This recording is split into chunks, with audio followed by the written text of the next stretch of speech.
Units we've been working with parabolas, and with parabolas you'll notice that parabolas open up and open down. More specifically, we're going to talk about the equations of the parabolas to actually identify what a maximum or a minimum is. Hence the name of today's lesson, called the maximum or the minimum. You remember that all equations for parabolas can be written as this. Y equals ax plus bx plus c. Y equals a, x minus b squared plus q, which is the vertex form.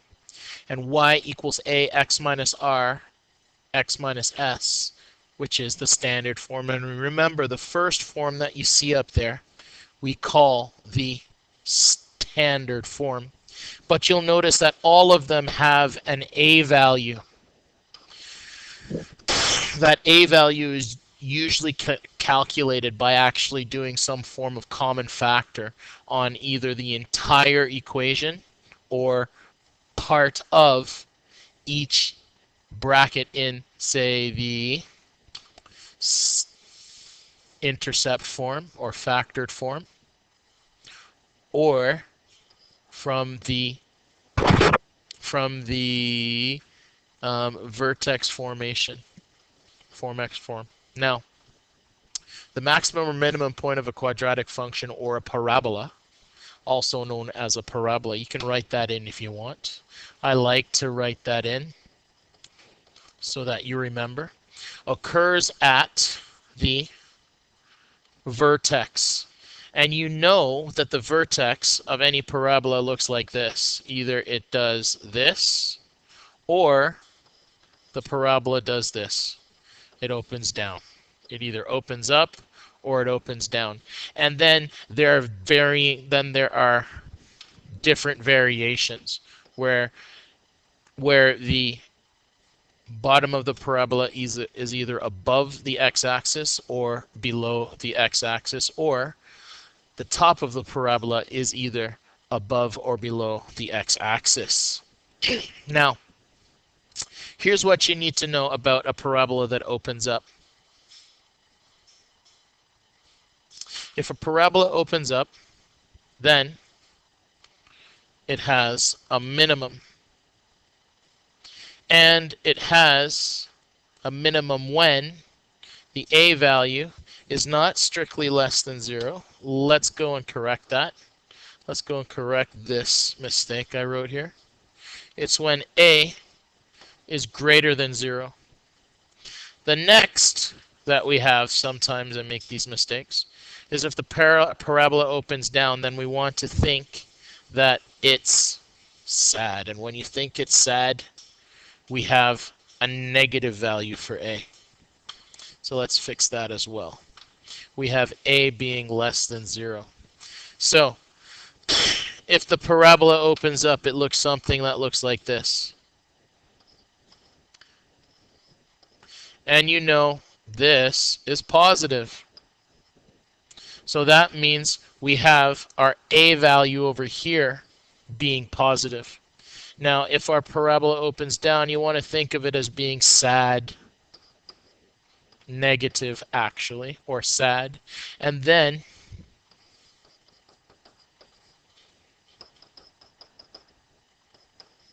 we can say that the a value clearly is supposed to be less than 0. Now, we're going to do some examples, but we have some things we need to fill in so that we make some more sense of this stuff. For the following parabolas, we're going to determine the max and min value and of x, where the maximum or minimum occurs, and we're going to use that. We're going to use the vertex form if it's not in vertex form. So sometimes we actually have to convert. So to convert standard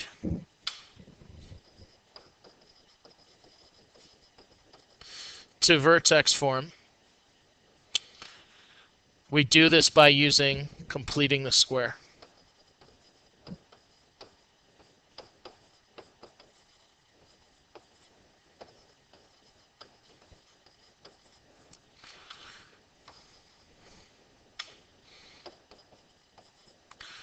we do this form by completing the square. Now, we use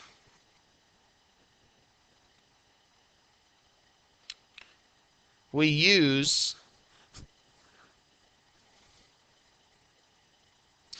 basically we can also use other things as well. So let's say we have the intercepts. If we have specifically the x-intercepts, we can use it to also find the parabola, and we've done that in a past lesson. So let's take a look at this equation here. So for this equation, we have x minus 4 squared plus 2. You notice here that this is a, there is no value for a sitting in front of that bracket, so we're going to assume that a is equal to 1. Now, because it's positive, that means that this opens up. Now, we need to also know what the vertex is. The vertex of this parabola is 4, 2. Now, based on this information, you know that the parabola opens up, right? So now our vertex is actually happening right there at the bottom of the parabola. You'd have to look at that and determine whether that's a maximum or a minimum. And because it's opening up, it really means that our minimum occurs at the vertex. So when you respond and you tell me whether this is a maximum or minimum, you're going to tell me that from our vertex and our picture, we can say the minimum of 2, which is our y value, happens when x is equal to 4. Now, if you want to, you could actually say the minimum of y equals 2 happens when x is equal to 4. And notice we're using the 2 and the 4 from the vertex. And you notice our minimum, when we're referring to that, we're talking about how low the parabola goes to. So now let's take a look at this other parabola here. This next parabola, question number 2, basically has this equation, right? You know that this is our a value again. And in this case, a is equal to 1. Now tell me, a is negative. What is it telling you? It's telling you that our parabola is opening down. It's sad. So you want to think of it as the parabola doing this with our vertex at the top of the parabola. Now, that means this parabola opens down. Okay? And because it opens down, you also know other things about it as well. You also know from our vertex form that the vertex is 1, negative 7. So now when we do this, we're going to say the minimum, is it the minimum or the maximum? I think it's the maximum. The maximum of y equals negative 7 occurs, or happens, let's say happens,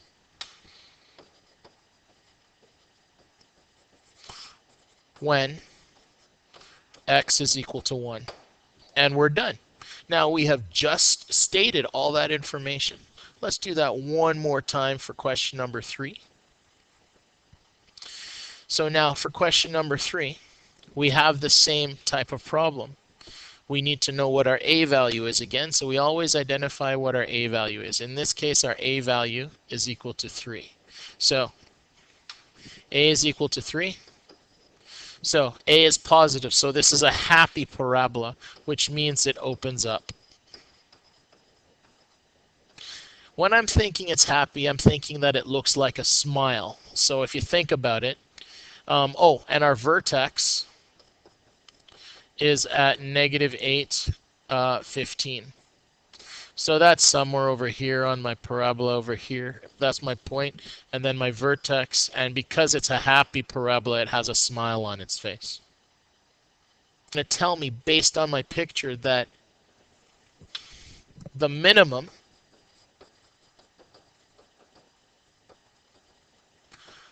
of y is equal to 15 happens when x is equal to -8.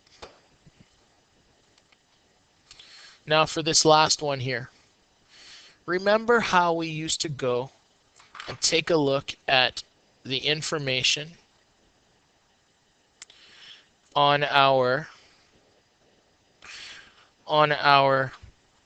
basic standard or standard parabolic equation? We would identify the a, b, and c. So if I looked at this, I don't really care about the a, b. I don't care about the b and c's, but I do care about the a's. I would tell you right off the bat that a is equal to 1 based on this standard equation. So we'd have a is equal to 1. Now, because a is positive, we know it's a positive thing. It's a happy thing. So that means it opens up.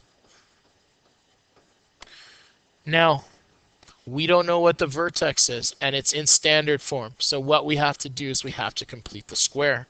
So we're going to take a look at this and determine what the square is, and then we'll figure out, just like before, whether how it opens up and where its position is on the graph. So now we're going to go, well, y is equal to x squared minus 4x, and then I'm going to put that in brackets just like we used to when we were calculating or completing the square. So now we're going to take a look at that. So the number is 4 divided by 2, and we square it, we end up with 4. So we're going to add 4 and minus 4 to this bracket. So x squared minus 4x plus 4 minus 4 plus 21. So that is what y is equal to. So now we continue, and we take the minus 4 and bring it out as before. So we got x squared minus 4x plus 4, and then we bring out a minus 4 plus 21. So now when we get our final answer, we get x minus 2 squared plus 17. So that means our vertex is 2, 17. Now, from before we said that our parabola opens up, so what we'll do is we'll just quickly kind of sketch where it is. So suppose that's 217. We know it opens up, so the parabola does that. So when we answer this question, we say the minimum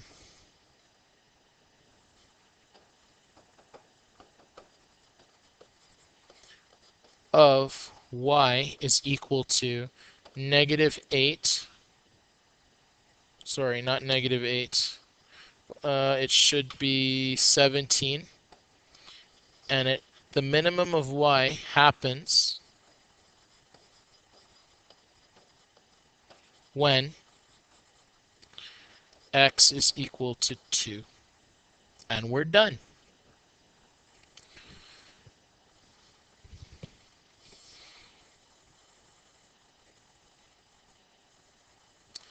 And now what we're going to do is we're going to work on this word problem. The word problem has asked us to essentially take a quadratic equation that doesn't use x or y, but instead uses h and t.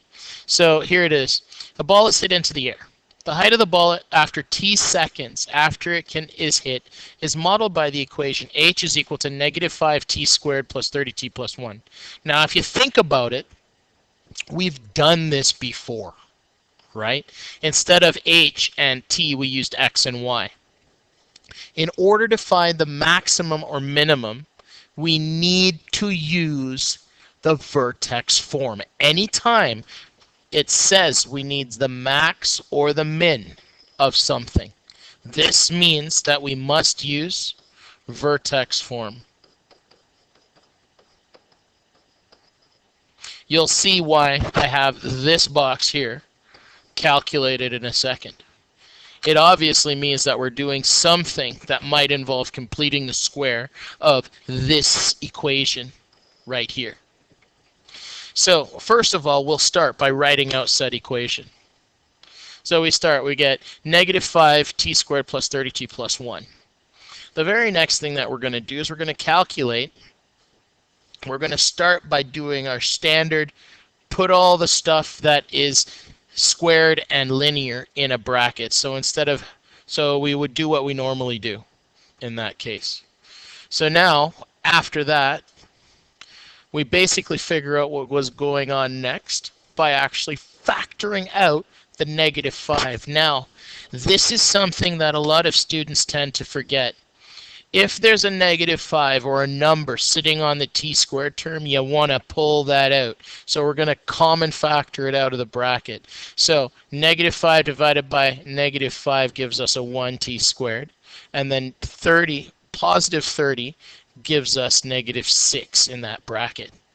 Now because of that, we're going to go over and do our calculations to find out what we're going to add and subtract inside that bracket. Now, we found our number to be 9, and now what we're going to do is we're simply going to substitute it directly into the bracket, just like we used to do before for our completing the square. So we get t squared minus 60 plus 9 minus 9.